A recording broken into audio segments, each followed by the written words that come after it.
Please like, comment, subscribe, and don't forget to hit that notification bell. Hey cousins, do you know that a biotechnology company stole a black woman's cell tissue, creating billions from it? Meanwhile, her family couldn't even afford health insurance. I have been telling this story since I was a little girl. This story sends me on such an emotional roller coaster that you would think she was my own grandmother. I am going to try to hold it together. I am talking about beautiful Henrietta Lacks. Have you heard of her? This story is such a labor of love from her children, grandchildren, and family. They fought for justice for her for 70 years. The dedication and the resilience to keep fighting for justice is truly remarkable. I've always got emotional telling her story because she deserved better. I pray that I can articulate her story from a place that makes you never forget her name. Henrietta Lacks. Have you ever heard of HeLa cells? You should have. Because her cells are in just about every vaccination on this planet. And I hope to break this down to a point where you are on an emotional roller coaster too. Please share this story. Please, please, please like this story. Put a heart in the comments for this story. Because this story.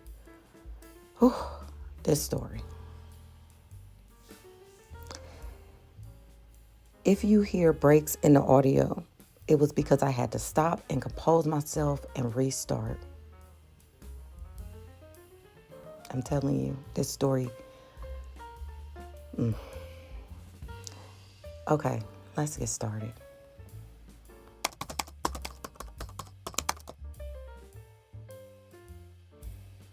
Henrietta Lacks was a black woman whose cells were taken without her knowledge in 1951. She alone became one of the most significant contributions to medical science. Her cells are known as the HeLa cells.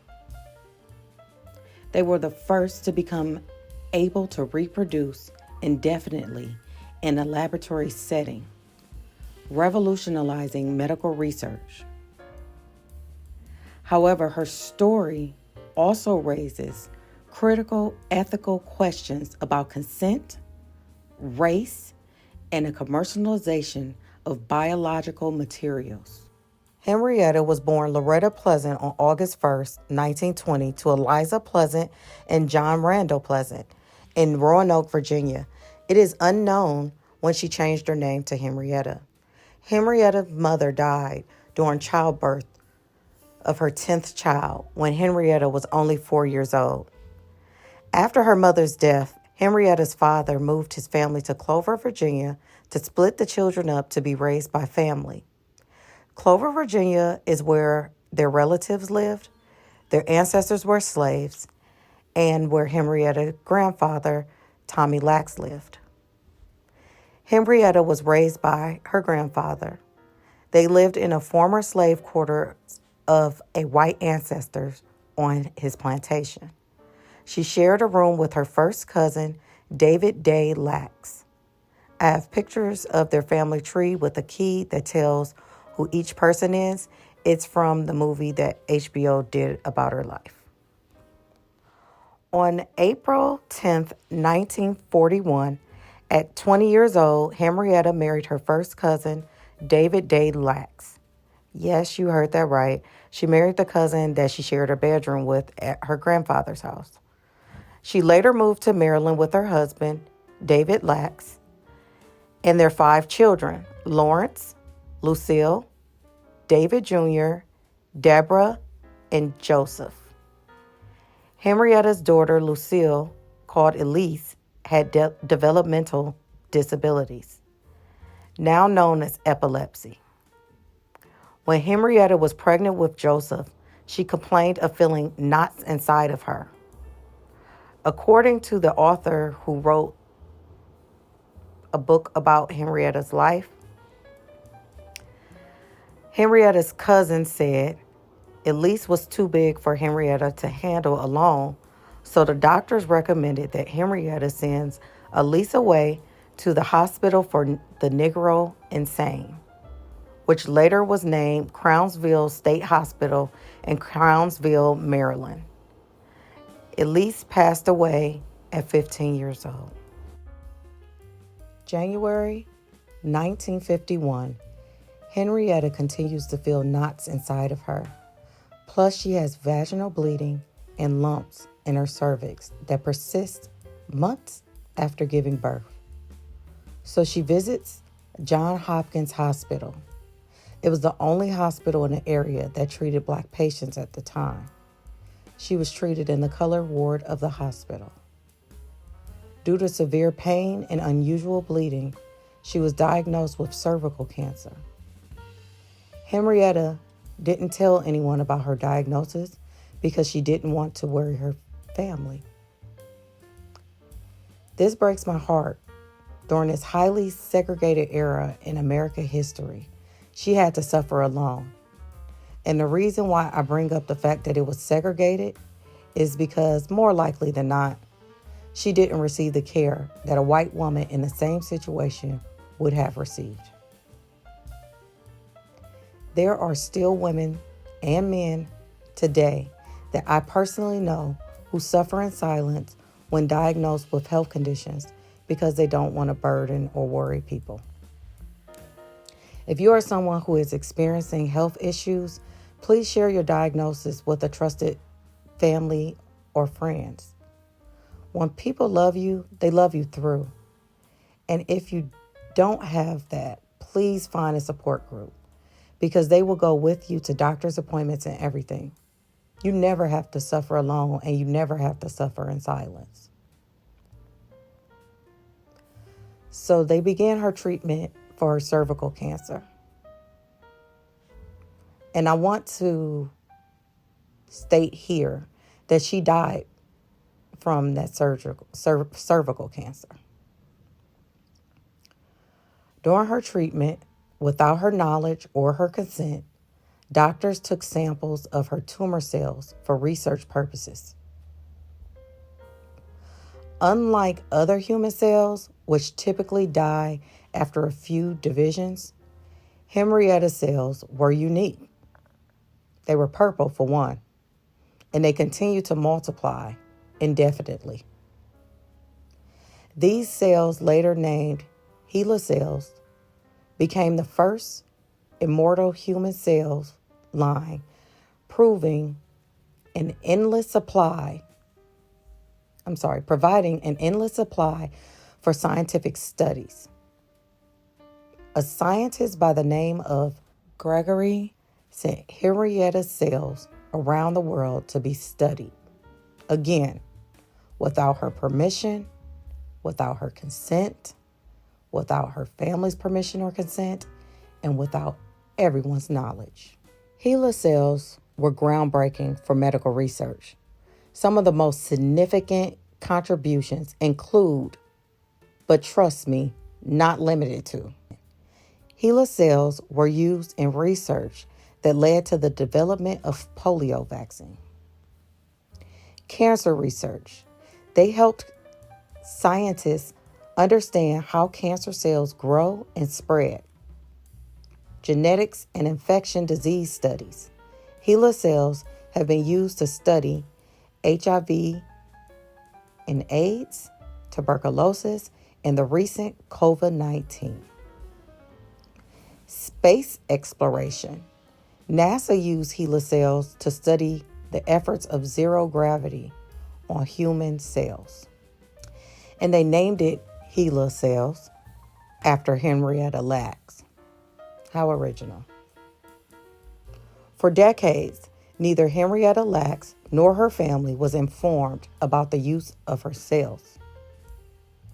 The Lack family only learned about HeLa cells in the 1970s when researchers contacted them for genetic testing. Despite the billions of dollars generated by companies using HeLa cells, her family received absolutely no compensation. Greedy. Okay. See, this is what we mean when we talk about generational wealth.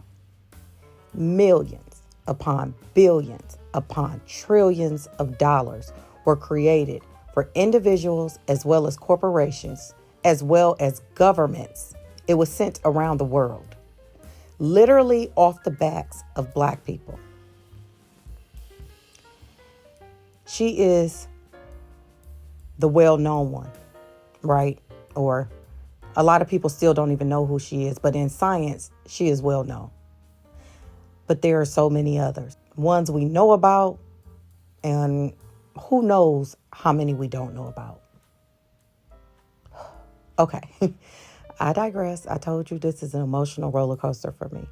This raised significant ethical concerns about informed consent and patient rights, particularly regarding marginalized community and the medical research. Henrietta's story has since led to discussions about medical ethics, and in 2013, the National Institute of Health, or the NIH, granted the Lack family some control over HeLa-related research. Henrietta Lacks' contributions to science were largely unrecognized for decades, but today her legacy is honored worldwide. The book and the movie by Rebecca Sklootz in 2010 was a bestseller. The Immortal Life of Henrietta Lacks brought her story to a global audience in 2017. HBO released a film adaptation starring Oprah Winfrey. In recent years, institutions have named buildings, scholarships, and research centers after her. The Lack family continues to advocate for patient rights and ethical medical practices. Her family is actively suing Big Pharma for using Henrietta cells. In 2023, the Lack family reached a historic undisclosed settlement with the biotech company Thermo Fisher Scientific. Civil rights activist Ben Crump and lawyer Christopher Seeger are investigating 100 potential defendants implicating in the unauthorized use of Henrietta cells. What a dedicated and loving family Henrietta created. Her son, Lawrence Lack, fought for justice all the way up until he passed away at 88 years old. Lawrence Lack was Henrietta's last living child and oldest child. He advocated for her. Oh, he advocated. He did an outstanding job doing so. Sometimes our purpose is tied into others. In this situation, Lawrence Lack Sr.'s purpose was tied into his mother's legacy. Lawrence advocated for his mother to receive recognition, justice, and ownership for her cell line, HeLa. He fought for Enhancing Cancer Research Act. He posthumous recognition for his mother, including congressional gold medals. He was the executor of his mother's estate. Lawrence led a lawsuit against biotech company for the use of his mother's cells. He was recognized globally when the World Health Organization awarded Henrietta Lacks the Director General Award in 2022. What a loving son. And the rest of the family, he passed the baton on to them. Whew, okay. Henrietta Lacks cells changed the course of medicine, saving millions of lives and contributing to groundbreaking scientific discovery. However, her story also serves as a stark reminder of the ethical challenges in medical history. Today, she is recognized not only for her scientific contributions, but also as a symbol of the need for informed consent, racial justice in healthcare, and ethical medical practices. And working in healthcare, there is a form, if you ever go to the hospital before you're treated, that asks you for your medical consent. Please make sure you read these forms. Please never sign anything that you do not understand. If you have to ask them to explain it to you like a 2-year-old 60,000 times, they should do it with a smile on their face. Also, HIPAA is real. No one has the right to discuss your medical history with anyone, especially without your consent. Please read these forms. Do not just sign forms that they put in front of your face. Please read and understand the forms. Okay, back to Henrietta. I had to get on my soapbox because it's very important. I watch people sign forms and slide them back over to the healthcare worker, but it's very important that you read those forms. And it's also very important that you advocate for yourself and your family as much as possible. I am so happy to finally be able to have a platform where I can share her story. I am so happy that her story has a happy ending because so many just don't. Thank you, Henrietta Lacks, for your contribution to the world. I am so sorry that you did not receive proper care. Thank you to her family and her legal team for never giving up fighting for justice for her. She deserves so much more than what she received. Henrietta's family deserves so much more than what a settlement can give. But I am happy that they were able to receive justice. So tell me, cousins, comment below. What do you think about this incredible woman and her incredible family? Please like, comment, subscribe, and don't forget to hit that notification bell.